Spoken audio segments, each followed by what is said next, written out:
Bonjour tout le monde. La dernière fois, on s'est arrêté ici en étudiant Feature Selection Module. On a dit que la sélection utilise les tests de statistique et d'autres techniques pour sélectionner les variables les plus utiles pour notre modèle. Pourquoi? Parce que si on a donné beaucoup de variables à notre modèle, il arrive que quelques variables sont inutiles. Et donc, elle va influencer les performances de notre modèle. Si on balade vraiment le site et son modèle dans Scikit-learn, on va voir il continue, il contient des transformers et des tests de dépendance. Les transformers, tous les transformers, que ce soit ici dans ce modèle ou les modèles qu'on a vus, toujours ils commencent par des lettres majuscules. Aussi, ces transformers, il y a des sélecteurs comme par exemple en violet qui utilisent la variance, ou bien des sélecteurs en bleu qui utilisent des tests statistiques, notamment qui de ANOVA pour les problèmes de classification, ou bien des tests de Pearson correlation pour les problèmes de régression, ainsi que des sélecteurs qui utilisent des coefficients développés par les estimateurs. D'accord. Pour le transformer variance threshold, ce transformer-là, il va éliminer les variables dont la variance est inférieure à un certain seuil. C'est-à-dire, elle va calculer pour chaque variable la variance. Et on va définir un seuil pour les éliminer parce que à quoi servent les variables qui varient peu ou bien elles sont constantes. Et voici la méthode pour faire tout cela. La méthode fit transform, get parameter pour avoir les paramètres sélectionnés ou get support pour avoir un un tableau booléen qui représente par true les ou bien par false les variables non sélectionnées.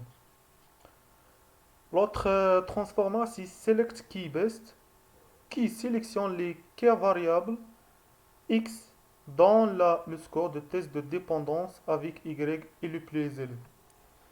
Ces scores-là, comme on va voir ici, ils sont des attributs.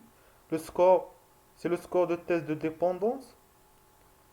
Plus ce score est plus élevé, plus il y a de fortement dépendance entre notre variable et le y. Voici les p-values, ce sont des valeurs de probabilité.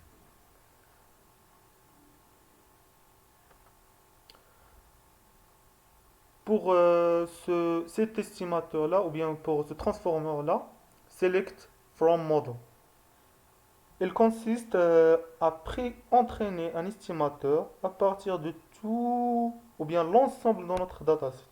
Puis, d'examiner ces coefficients-là développés pour ensuite conclure quelles sont les variables ou bien les features les plus importants pour l'estimation, ou bien pour notre estimateur qu'on a entraîné.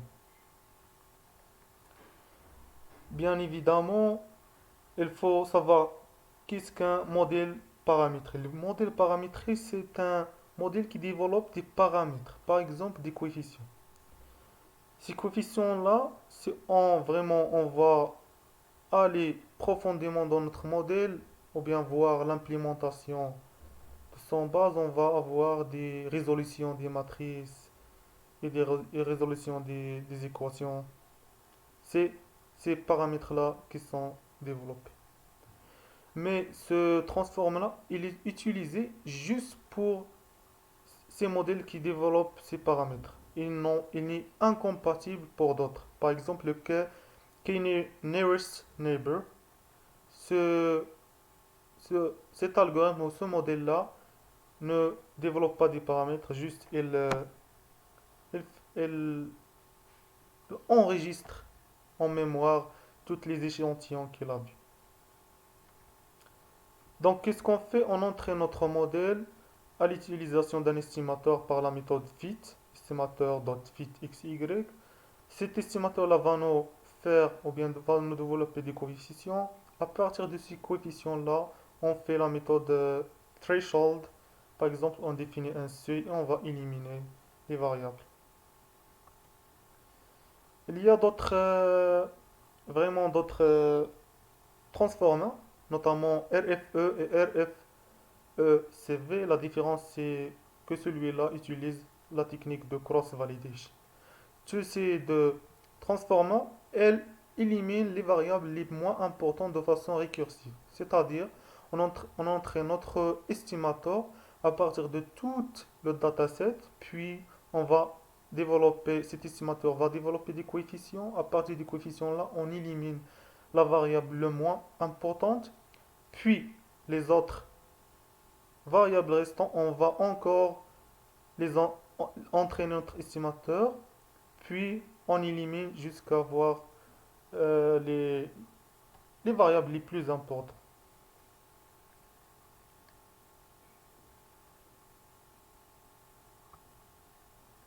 Maintenant, on arrive au module Impute. Ce module-là, comme on a dit, elle remplace les données manquantes par certaines valeurs statistiques. Les plus importants transformers de ce module, notamment, c'est Simple Imputer. Elle remplace toutes les valeurs manquantes par une valeur statistique, missing value. Il utilise des stratégies comme le mean, median, most frequent, constant. Comme vous voyez ici, on met simple imputer, missing value, on mentionne la valeur manquante, np dot non, non défini, on mentionne la stratégie.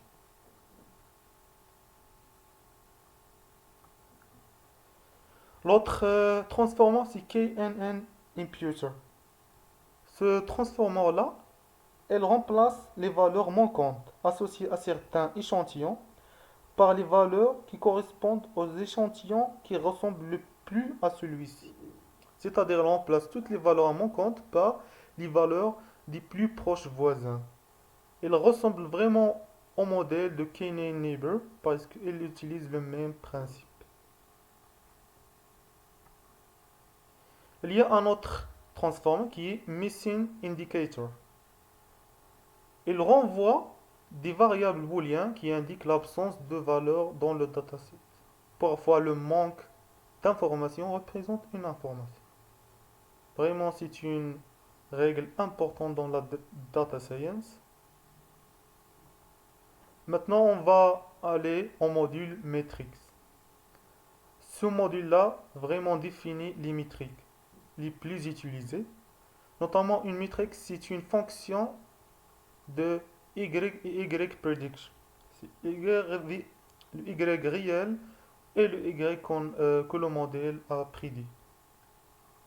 Il y en a les plus importants, c'est MAE, Mean Absolute Error, et Mean Square Error, Root Mean Square Error.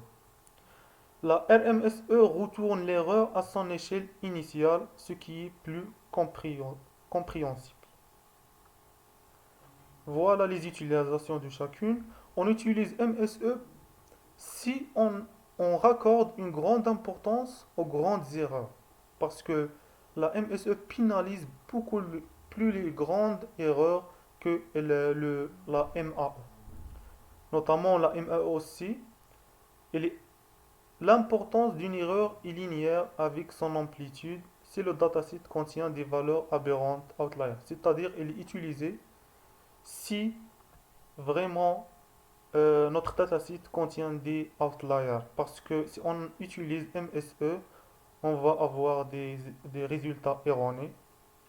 Il existe un autre métrique qui est très utile, c'est le median absolute error. Ce, cette métrique-là est très peu sensible aux grandes erreurs. Elle remplace les deux. Vraiment, si on a des grandes erreurs qui ont la cause des valeurs aberrantes. Mais il faut vraiment savoir où il faut l'utiliser. Un autre métrique qui est le coefficient de détermination R2. Celui-là, c'est le métrique qui est utilisé par défaut, notamment dans la méthode SCORE qu'on a déjà vu. Ce métrique-là, il évalue la performance du modèle par rapport au niveau de variation présent dans les données. Une chose importante, c'est que il faut faire un bilan pour choisir le métrique le plus utile ou bien qui est. C'est pour cela, il semble, par exemple ici, il semble que chaque mesure ait des avantages et des inconvénients. Donc, du coup, laquelle choisir? Pour vraiment répondre à cette question, il faut essayer toutes les métriques et pourquoi pas faire la distribution de chaque erreur et les analyser. Un métrique très connu aussi au niveau de scikit-learn, vraiment, pardon, un modèle qui est très connu, c'est les pipelines.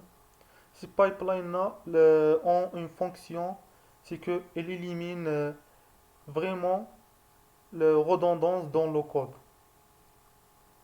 Elle englobe notre transformer et l'estimateur utilisé pour vraiment que notre dataset ou bien le X-test suive la même transformation que le X-train a suivi pour ne pas avoir des problèmes.